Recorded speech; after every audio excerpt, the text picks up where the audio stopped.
मणिपुर में सरकार बनाने की कवायद एक बार फिर से शुरू हो गई है। मणिपुर में एक बार फिर से भारतीय जनता पार्टी की सरकार बनने जा रही है, लेकिन यह सरकार सिर्फ 1 साल के लिए होगी। ऐसा हम क्यों कह रहे हैं, इस वीडियो में आपको विस्तार से बताएंगे। मणिपुर भारत का, पूर्वोत्तर भारत का एक बहुत ही खूबसूरत प्रदेश है। कुछ खास वजहों से पिछले समय में यह प्रदेश चर्चा में रहा और यह चर्चा बहुत अच्छी नहीं रही। मैतेई और कुकी जनजातियों के बीच में वहां पर जातीय हिंसा का लंबा दौर चला। कई लोगों की जानें गई, कई बहुत ही दुर्भाग्यपूर्ण घटनाएं हुई। उसके बाद पिछले साल फरवरी में केंद्र की नरेंद्र मोदी सरकार ने वहां राष्ट्रपति शासन लगा दिया।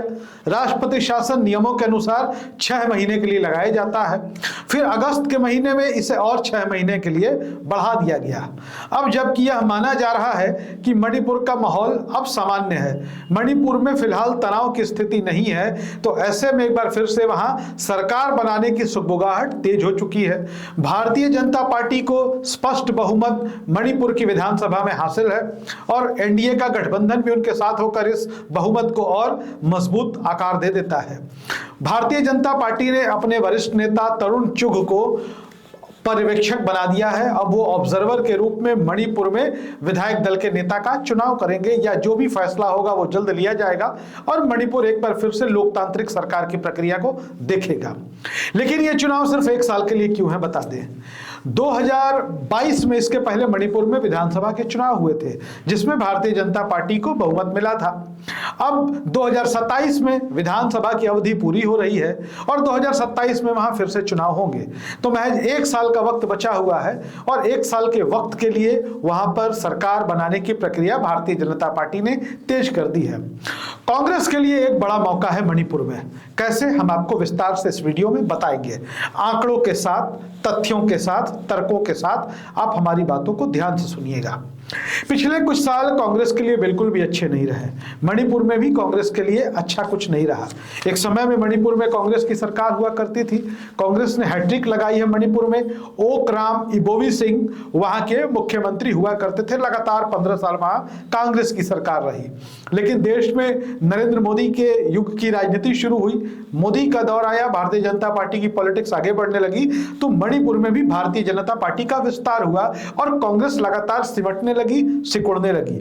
और यही वजह है कि जब 2022 में विधानसभा के चुनाव हुए तो कभी लंबे समय तक मणिपुर की सत्ता में रहने वाली कांग्रेस को 60 में से मात्र 5 सीटें मिली। आपको बता दें कि मणिपुर की विधानसभा में कुल 60 सीटें हैं।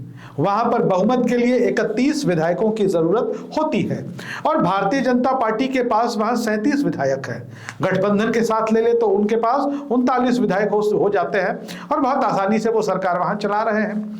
कांग्रेस की बात कर ले तो बहुत ही शर्मनाक प्रदर्शन रहा कांग्रेस का 2022 में। महज 5 विधायक, 60 में महज 5 विधायक उनके चुनाव जीतने में कामयाब हुए।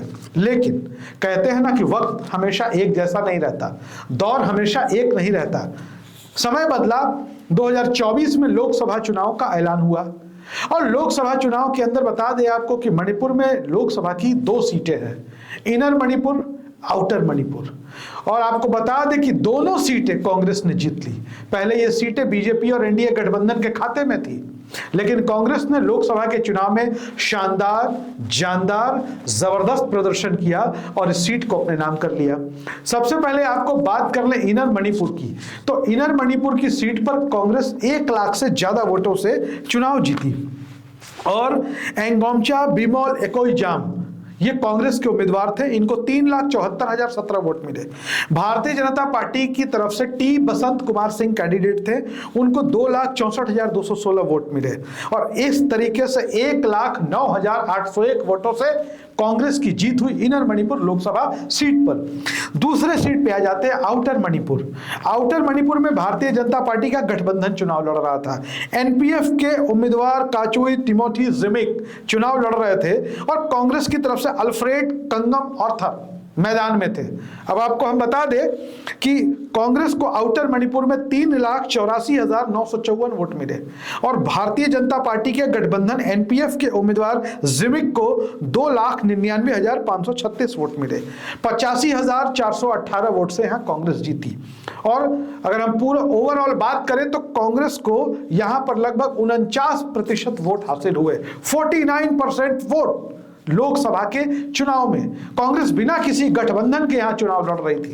भारतीय जनता पार्टी गठबंधन के साथ चुनाव लड़ रही थी और दोनों गठबंधनों को मिलाकर 35.6% वोट एनडीए गठबंधन को आया। समझिए कांग्रेस को 48 और एनडीए को 36, बहुत बड़ा गैप। और अगर हम विधानसभा सीटों की बात कर लें तो आपको जानकर आश्चर्य होगा कि जिस कांग्रेस के पास महज 5 विधायक हैं मणिपुर में, वो कांग्रेस 36 विधानसभा सीटों में लोकसभा चुनाव में लीड ले लेती है। सरकार बनाने के लिए चाहिए 31 सीटें और कांग्रेस 36 विधानसभा सीटों में लीड करती है। और भारतीय जनता पार्टी जिनके 37 विधायक हैं, वो महज 9 विधानसभा सीटों पर लीड ले पाती है। अगर कांग्रेस का नेतृत्व अभी से ही मणिपुर में चुनाव की तैयारियां शुरू कर दे, उम्मीदवारों के चयन की प्रक्रिया शुरू कर दे और यह गांठ बांध ले कि हमें जीतना है मणिपुर, तो बहुत टेढ़ी खीर नहीं है। क्योंकि लोगों ने कांग्रेस को पसंद किया, कांग्रेस को वोट दिया और 48-49% वोट हासिल कर लेना यह कोई मामूली बात नहीं होती, और वो भी उस राज्य में जिस राज्य में आप विपक्ष में बैठे हो।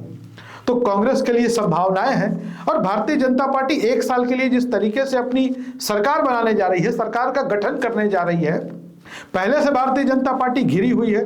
जो जातीय संघर्ष हुआ वो कहीं ना कहीं बीजेपी सरकार की प्रशासनिक नाकामी है। यह उनकी विफलता है कि वो मणिपुर में सुशासन नहीं दे पाए, अच्छी सरकार नहीं दे पाए, कानून व्यवस्था की स्थिति को नहीं संभाल पाए। इस वजह से मणिपुर की स्थिति इतनी बद से बदतर हुई। कांग्रेस के पास मौका है, कांग्रेस चाहे तो इस मौके को भुना सकती है, कांग्रेस चाहे तो इस मौके को कैश कर सकती है। बीजेपी ने जो शासन चलाया है मणिपुर में, वो कहीं से भी जनता के हक और हित में नहीं है। अगर कांग्रेस आज से ही मणिपुर में संघर्ष शुरू कर दे तो आने वाला वक्त मणिपुर में भी कांग्रेस का होगा। हमारे वीडियोस आपको कैसे लगे, जो तथ्य हमने आपके सामने रखे, आंकड़े दिए, तर्क प्रस्तुत किए, अपनी राय कमेंट बॉक्स में जरूर लिखिएगा। अगर आप फेसबुक पे हमारे वीडियो को देख रहे हैं तो हमारे चैनल को फॉलो करें, वीडियो को शेयर करना ना भूलें। धन्यवाद।